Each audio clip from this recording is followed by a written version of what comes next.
You're watching House Parks Mega Worldwide. That's Jim Jordan spelled GYM. And you might know him as the guy who looked the other way while sexual assault was happening to his wrestlers when he was the assistant coach at OSU. And literally in his position, the bridge between his players and the coach and the school.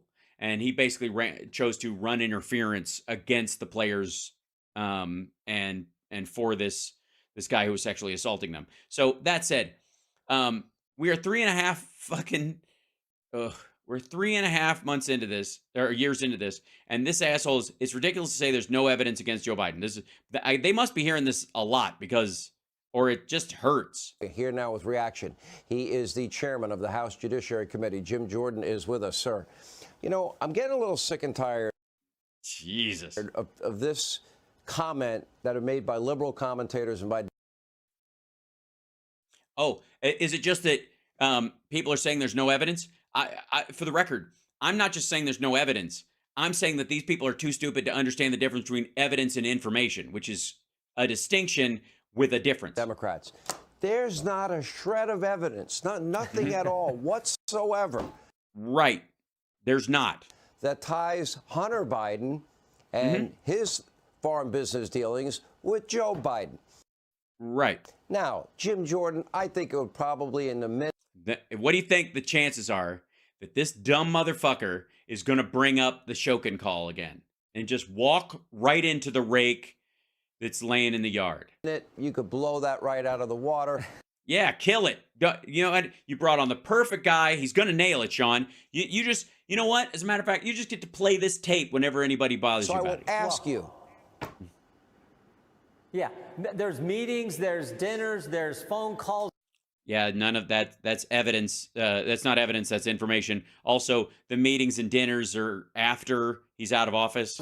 Multiple times. The only thing that's changed in this whole thing is the story from the White House. First they said nothing, and then we find out, all these multiple meetings, multiple dinners, multiple phone calls into what Joe Biden is part of these. So, no, he's still calling you a bullshit artist.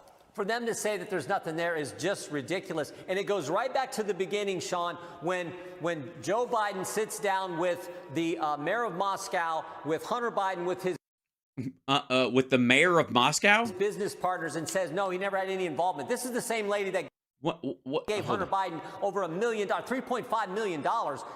Yeah, she didn't give it to Hunter. She gave it to Devin Archer. Hold on one second.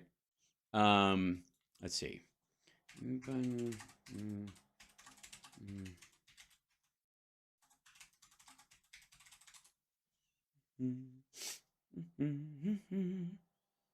see.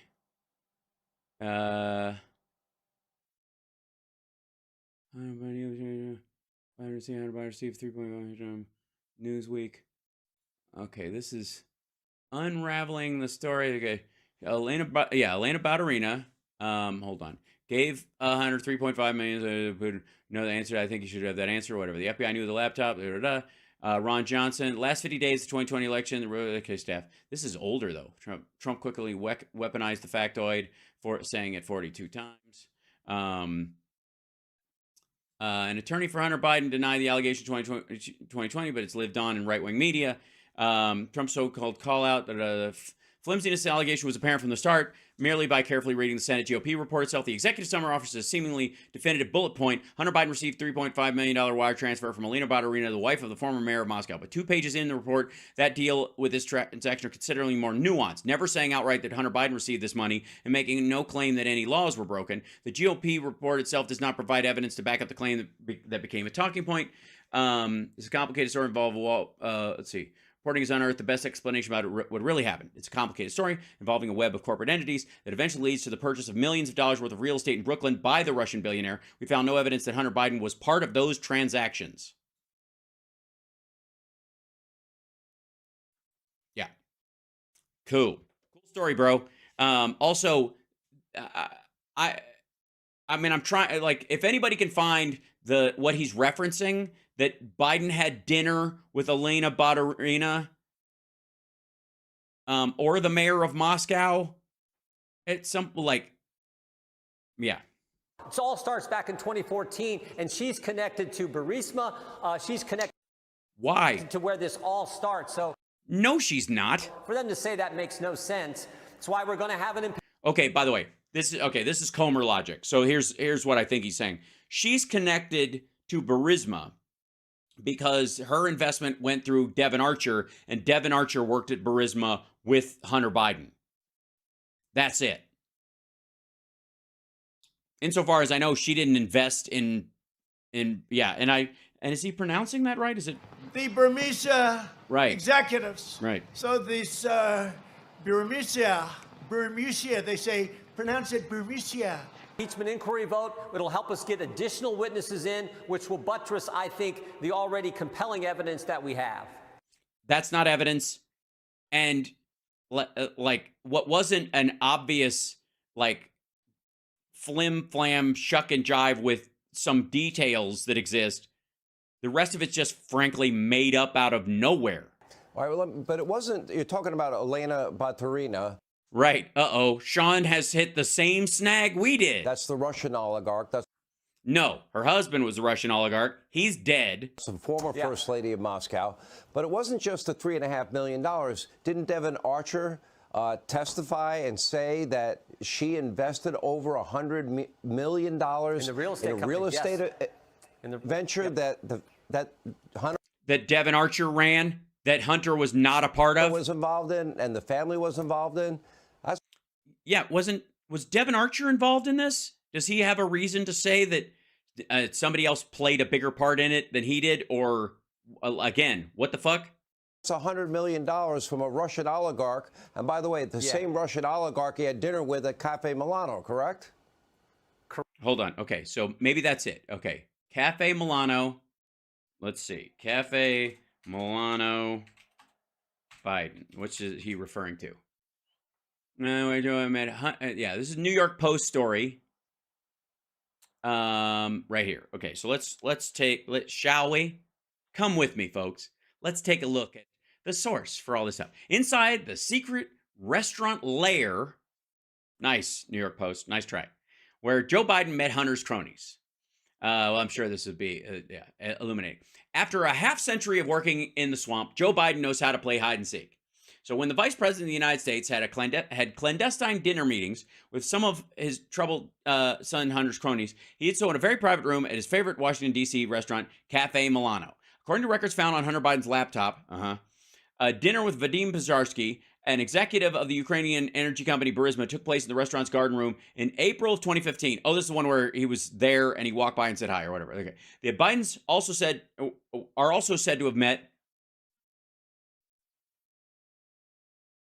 The dinner, yeah, but with Hunter, though. Okay, well, whatever. We'll keep reading. The Bidens are also said to have met with Kazakh oligarch Keniz Rakshev and former Kazakhstan Prime Minister Karim at the Milano. That's where the World Food Bank dinner was. Source told the Post that Biden, who usually eats at Table 100, has also used the pricey Italian eatery's private wine room on the second floor.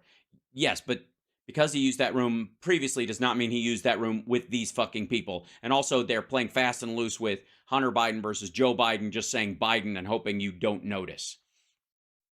Chairman of the Oversight Committee, James Comer, that is probing alleged foreign influence peddling by Hunter, referenced the Swank Georgetown Eatery Wednesday, saying Hunter appeared to give Russian, Kazakhstani, and Ukrainian business people access to a. He did. It appeared. During Joe Biden's vice presidency, Hunter sold him as the brand. That doesn't have anything to do with this. Appears no real services provided. Okay, that has nothing to do with these. And Hunter Biden seems to have delivered. This is made clear by meals at Cafe Milano, where the vice president dined with oligarchs from around the world who had sent money to his son. Milano, as it's known, Beltway's cognizant since the Clinton administration. Long popular in Francesco once posted, "We make our guests feel comfortable at ease. Their privacy is safe. Safeguard, our lips are sealed." Inside the confirmed post. Joe's been a Cafe Milano regular for so long, he knows the place like the back of his hand. Cafe Milano, which is also a private dining room, canceled opposite Plaza Domingo, but a hitman plotted to kill Milano regular Adele Jubier by the bombing. While the restaurant, once dubbed the second White House cafeteria by Page 6, is considered the Capitol's ultimate lair for political dinner. First-time visitor Milano can be surprised. I don't give a fuck. I don't want a review of the goddamn restaurant. When did the actual meetings happen? I don't give a fuck that these people are eating there. Jesus Christ. Now it's like it's a who's who restaurant. Again, God damn it. How hard is it? Okay, let's look, because there was a hot link that said clandestine meeting. We'll jump on that real quick. Back up. States had clandestine dinner meetings. Okay. Joe Biden was a regular DC hotspot where he met Hunter's Kazakh associates. Okay, this is not a clandestine dinner. This is the World Food Bank meeting. A photo. He took a photo with people that apparently he was having a clandestine meeting with. A photo, because Joe Biden is so old, he's new to this whole photography things. Like apparently he thinks they disappear like ninja notes on rice paper. Shows with a pair of his troublesome business associates from Kazakhstan, what appears to be the same Washington D.C. power dining spot where Hunter Biden introduced the future president to his overseas cronies. Online photos of the interior of Cafe Milano match the background of the shot. Biden's Kazakhstan. Okay, blah, blah, blah. They were at the World Food Bank dinner there. He made an appearance. Who gives a shit? Meanwhile, Biden was described as a regular. I don't care. That has nothing to do. Just because you're a regular doesn't mean you can make up meetings. Sketchy shit happened when Nixon was in the Oval Office. That doesn't mean that sketchy shit is happening in the same building while Joe's there, or that it didn't while Trump was there because Nixon was no longer there. Hunter Biden worked with Rakashev, who is family ties to define U.S. investments to 300 plus million plus fortune between 2012. Hold on, sneeze.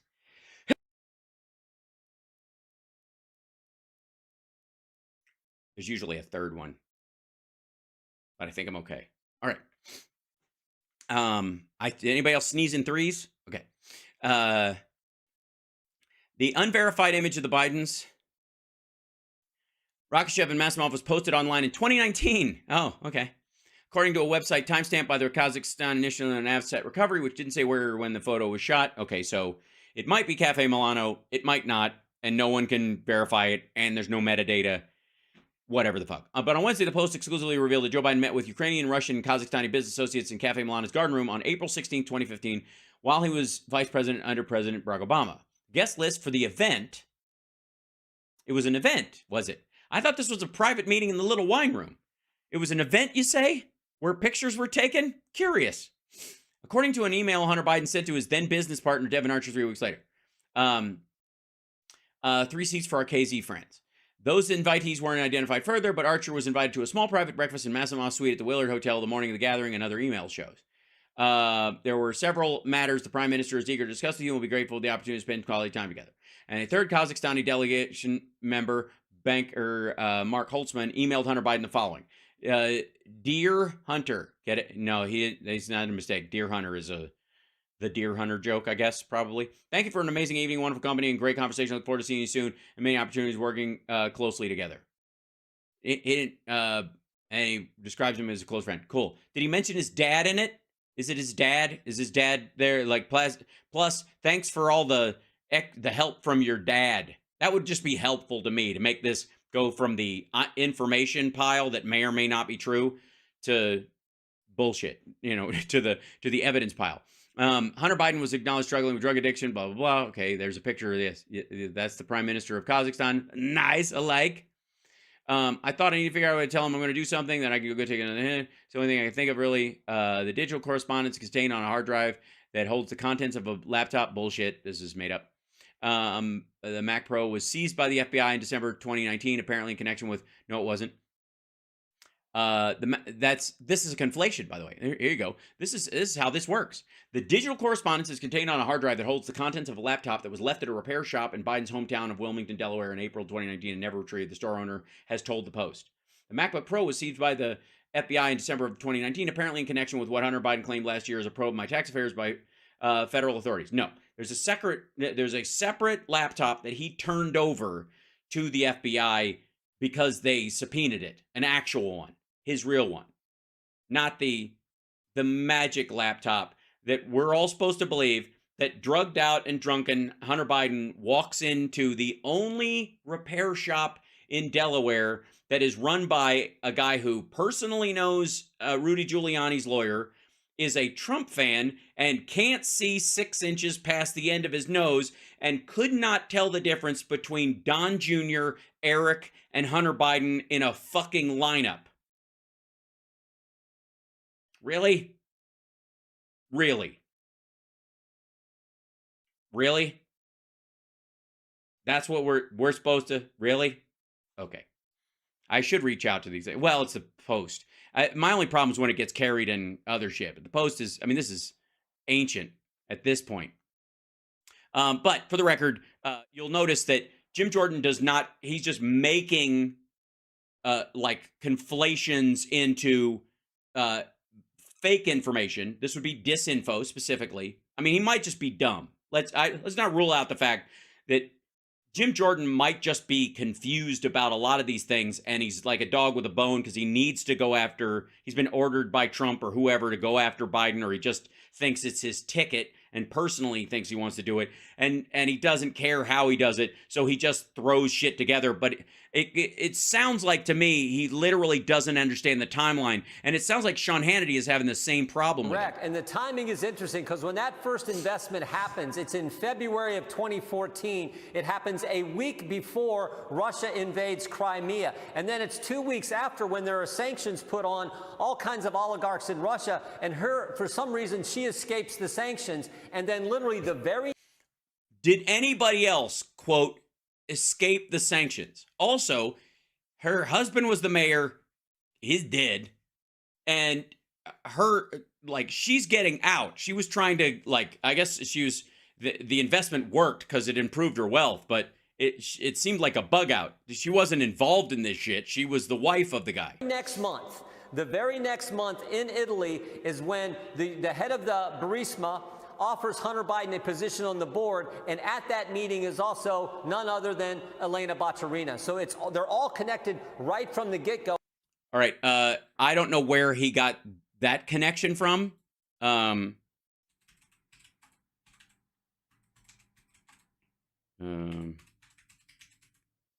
Let's see.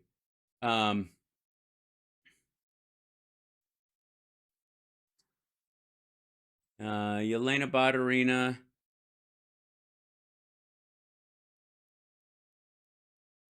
Burisma. I like.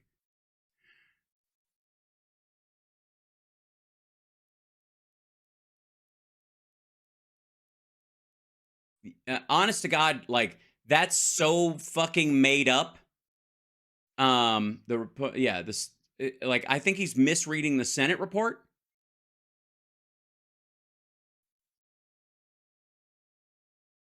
Hunter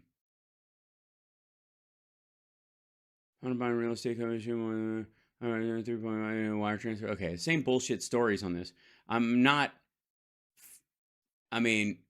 finding where they have posted this idea that she was at the dinner.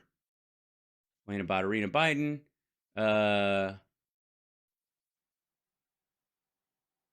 Yeah.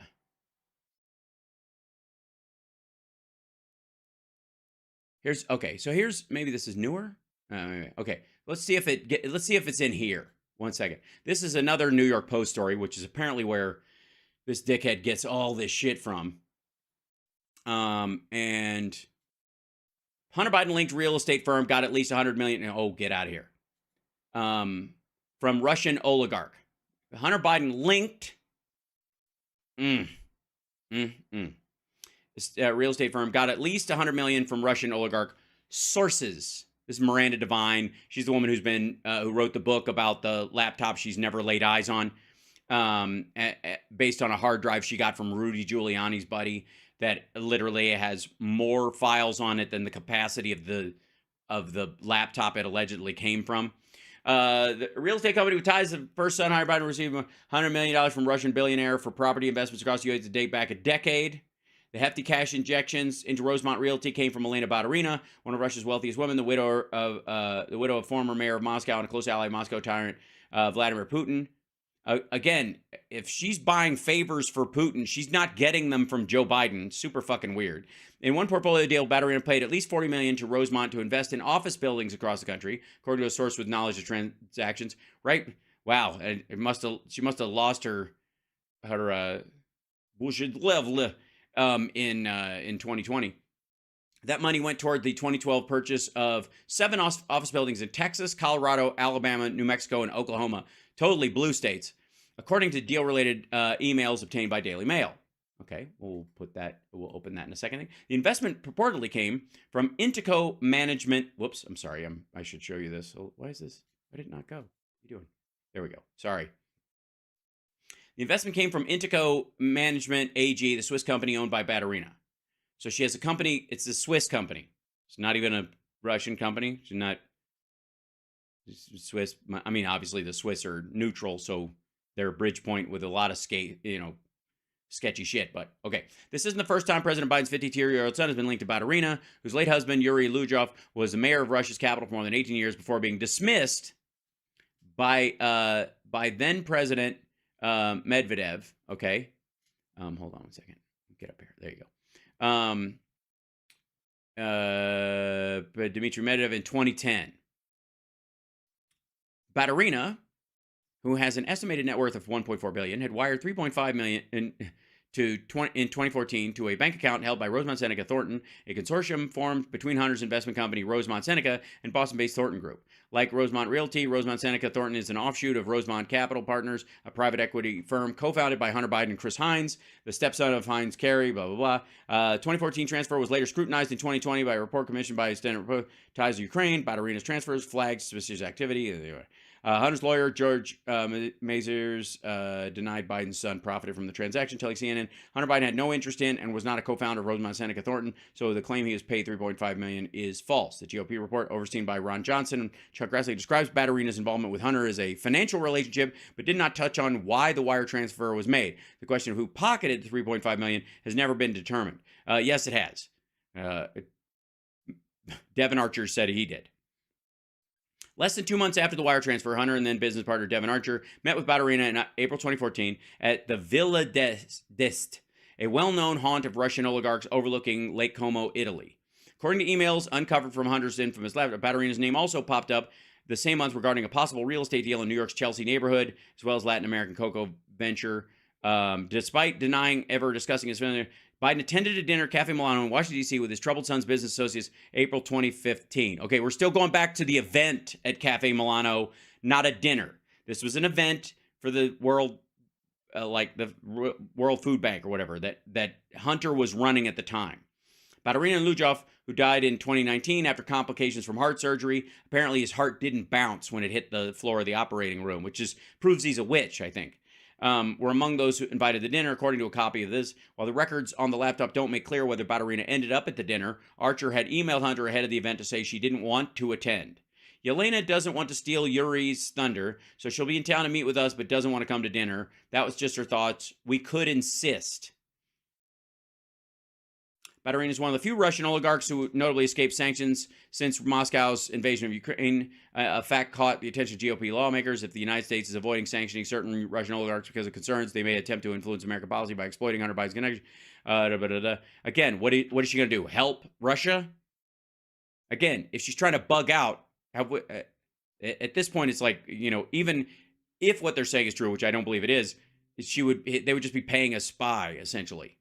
She's not the oligarch. Her husband was. Message exchange between Archer and Keynes Rakshev. Okay, and we're back to that, where they met at the event. Intico, who I know is taking a significant equity piece, love to see you on board. They're doing other business while they're. I know you mentioned you were less interested in real estate, but this deal we're closing next month, and it's just too attractive not to share.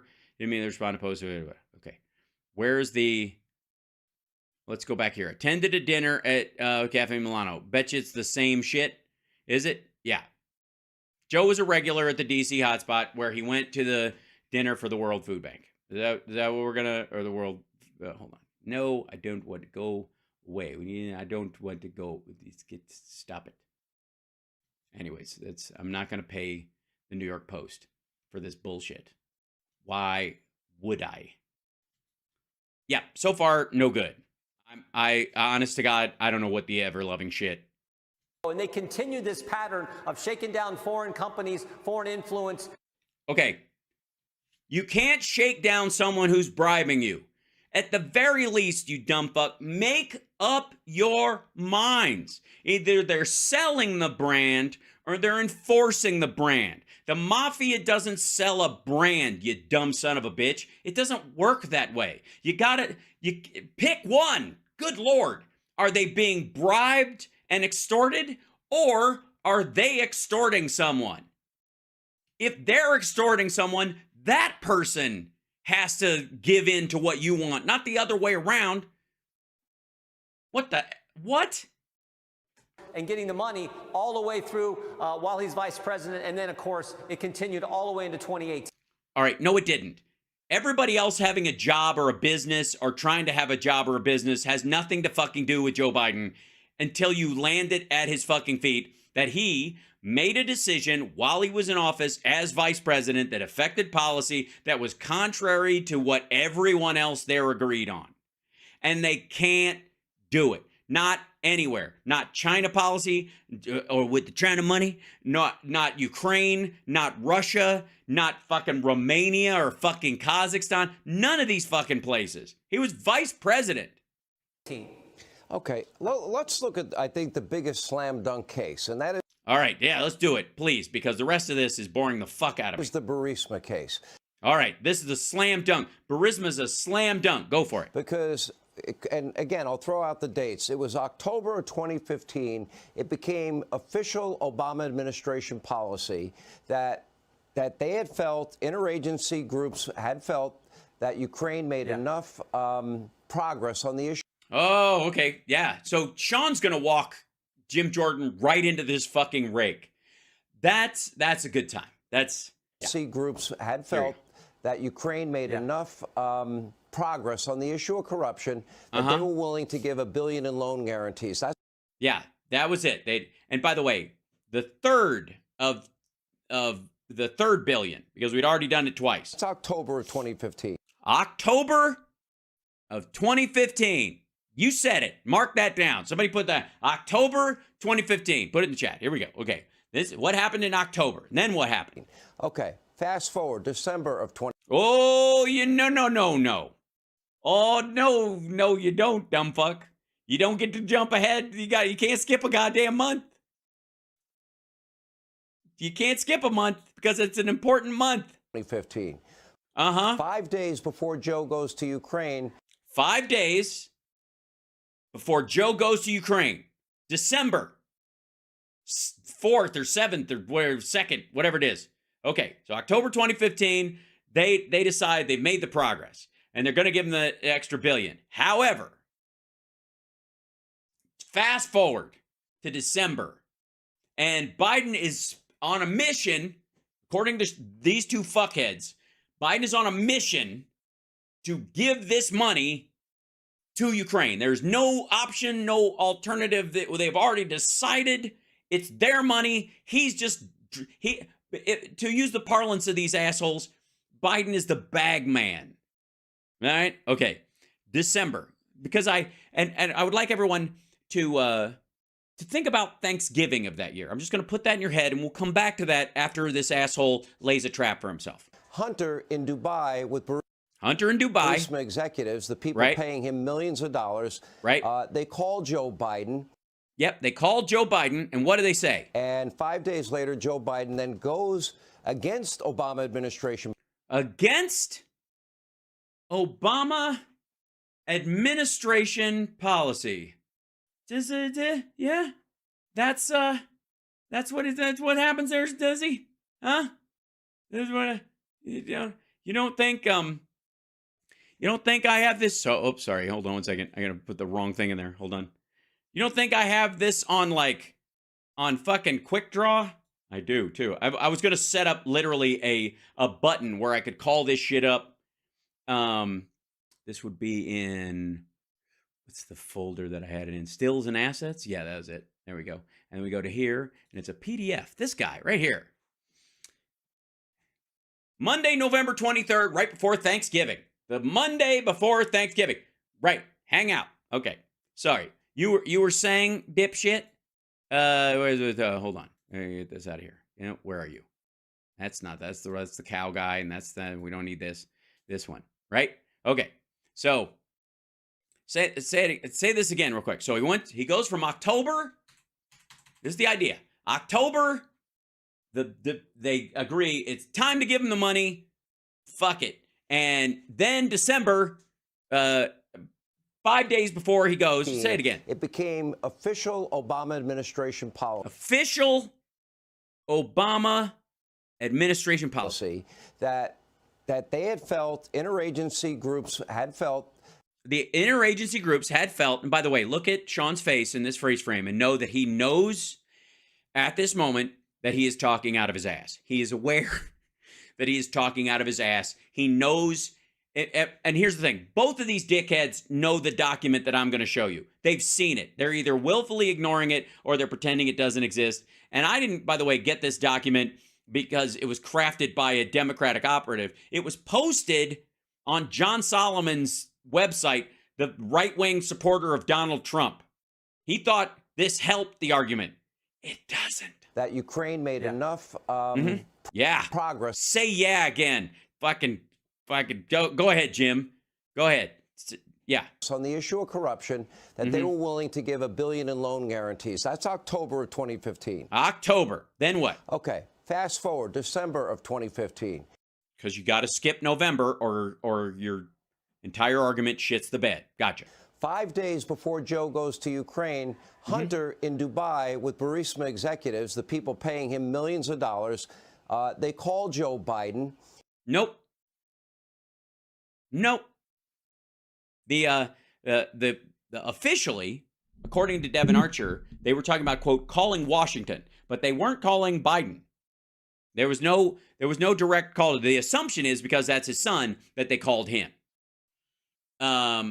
If you know how shit turned out, that makes no sense. But they called Washington was the idea. We had to talk to people in Washington, not his dad specifically. And 5 days later, Joe Biden then goes against Obama administration against Obama administration policy. While he's in Ukraine. While he's in Ukraine, he just goes rogue. Leverages $1 billion taxpayer. Leverages $1 billion in taxpayer money. And as a result, they gave him 6 hours to fire the prosecutor investigating Burisma, investigating his son. And that official action as vice president then benefited his son. Yeah, it also benefited Ukraine and the entire European Union and especially the people of Ukraine who were under the thumb of Russia. Who admitted he had no experience in Ukraine, energy, oil, or gas, but was being paid millions of dollars. And wait a minute. You don't actually think Donald Trump knows anything about construction, do you? Admitted he was an addict at the time. Right. What does that have to do with anything? So how is that not his involvement? Because okay, hey, thanks for asking. Because listen, dumb fuck, I got the answer for you. This would be a U.S. Department of State memorandum produced with the vice president's agenda for that December trip to Ukraine. They went back and forth on it. This includes the document. Now, again, I didn't get this from fucking some like Democrat operative, crafting a version of it to make him look better. This is the actual document with mild redactions from that time. Okay, here we go. EUR Ukraine clearances. This is all this stuff. Please clear on there. Latest versions are attached. This is the latest version. Here you go. Clear the attached BSL for V. POTUS's Kiev trip by end of business hours, whatever, tomorrow. Okay, this is Vice President's trip to Kiev. Specifically, this is the trip they are talking about. Gotcha? Anybody who's new here, fucking come close to the screen, maggots. All right. They have a Ukraine desk. This is okay. It is unclassified, but here it is. This is the itinerary for what Joe Biden is supposed to do as of November 22nd, 2015. This is between October, when they've cleared this money to go ahead, which is when this document began to get crafted. He's talking about early drafts and stuff that's referenced in this very fucking thing. All right. This is written, by the way, for the for the vice president to read. Your visit to Kiev comes as infighting among the parties in Ukraine's governing coalition is growing and stalling progress on the government's agenda, blah, blah, blah. Okay. This is background. This is what the policy is, and this is what the vice president's goal checklist is. And again, he's vice president. He's sent on a mission from the entire administration. This is crafted with the president's knowledge. Everybody in the administration. This document is batted around, and then it is finalized. This is the final version, okay? Unity and reforms. And fucking hell. You should recommend that the president, the current president, Petro Poroshenko of Ukraine, give a speech, a State of the Nation speech to the Rada where he re-energizes the efforts to roll out new proposed reforms. There's wide agreement that anti-corruption must be at the top of the list. And that, there we go. And that reforms must include an overhaul. Must. That reforms must. See that word must? Everybody sees the word must. You see the word must, don't you? Do you see the word must? That's so good.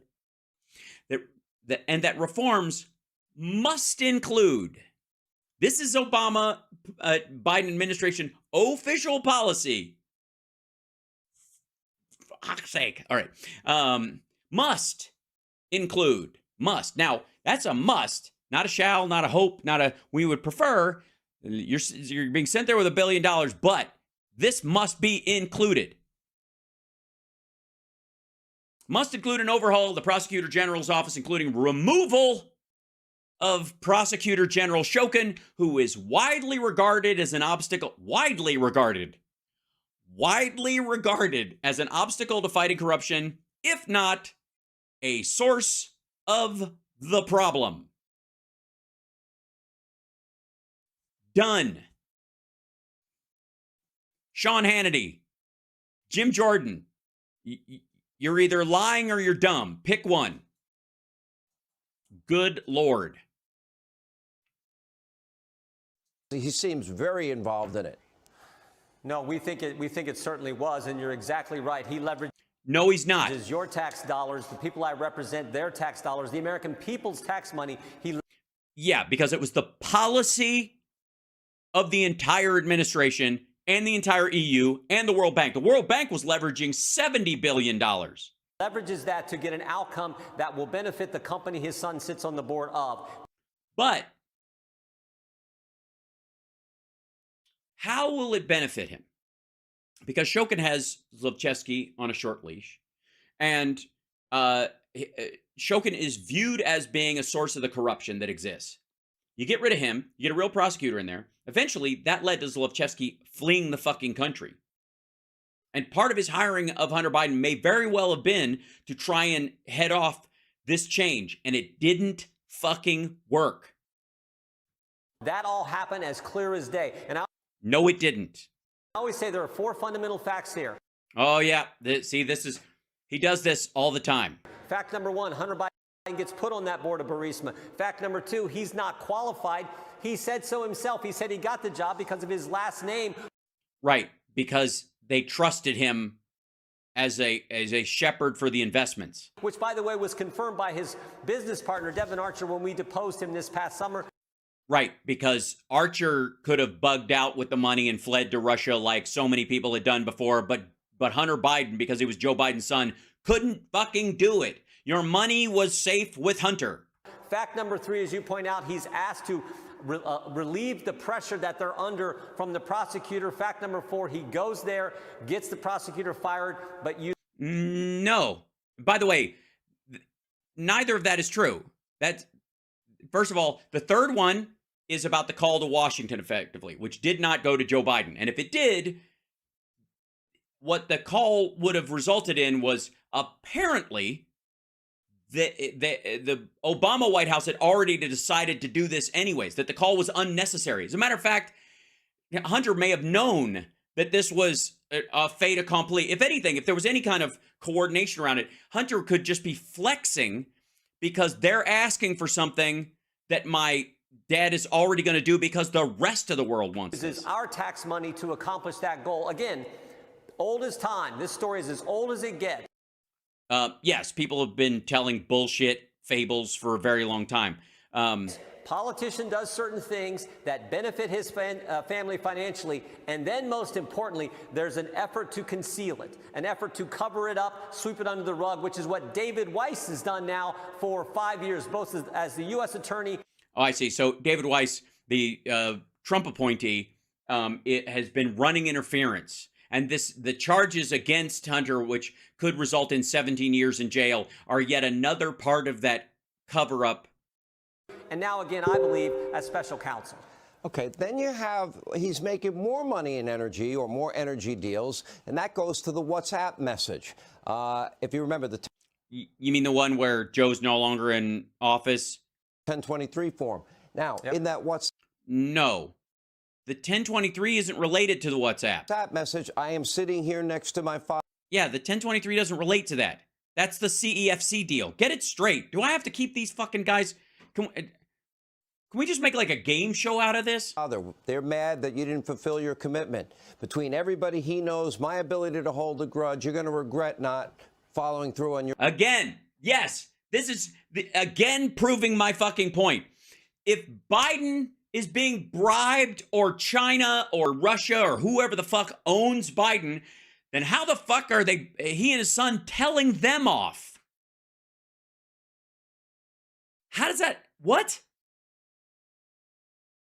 What version of blackmail involves you calling the blackmailer in the middle of the night and demanding money in exchange for naked pictures of yourself or something?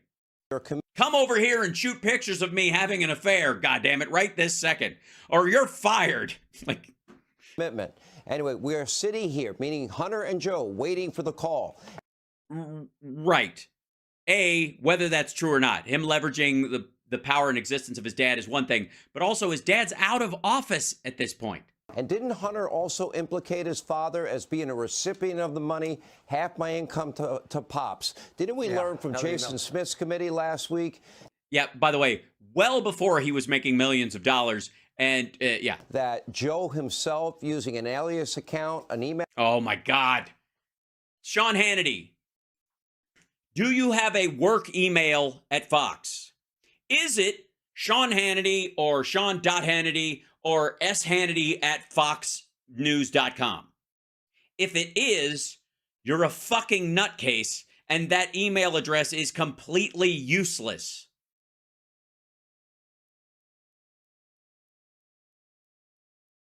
Are you going to tell me that, by the way, I don't doubt that Jim Jordan has a private account and a business account, or a campaign account, an office account, and his own private account for emails and the like, because that's what a lot of these folks do. Is he just Jim Jordan at fucking Gmail? Are we just going to assume that?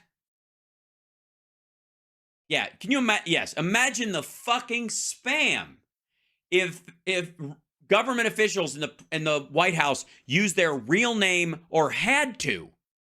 Account was emailing directly with Eric Sherwin. Don't we have emails between Sherwin and Hunter that say, what account should I take the money out of to pay for Dad's home repairs? Didn't we have Hunter... Home repairs. You mean when he handed off his control of his finances to this guy because he didn't trust himself with the money? Because he's an addict with children? Complaining half his income goes to Pops. So it seems... Again, what bagman bitches at the mob boss?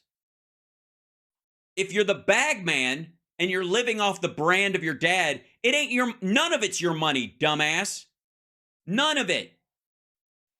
To me, like, that's, well, of course it appears to that like you, Hannity, you're a dope. I agree. I'm a dope. I know. It's all implicating Joe Biden. And then... No, it's not. We hear again and again, there's no evidence. I'll give you the last... There is no evidence. Last word on this. Well, and it's why we want to move forward with this impeachment inquiry vote where the full House goes on record. A majority of the House of Representatives says, yes, we're in official impeachment inquiry phase of our oversight responsibilities because we think we'll be able to get additional emails better from the administration. We'll have a better chance of getting them. Yeah, you'll get stuff that from the other emails where they're using the fake names because it's normal correspondence. And so basically you'll be releasing emails that are the ones that you thought Hillary Clinton shouldn't have been loose with. You're going to be equally loose with them. Okay, we have to go to court. And we'll get to have in for depositions these people we're talking with. We think they're going to come in, but they'll come in sooner. They'll come in faster. Why? If, in fact, we have an official vote and pass that on Wednesday. Yeah, no. But Ken Buck says he won't. Do you see any Democrats that maybe don't want Joe at the top of the ticket?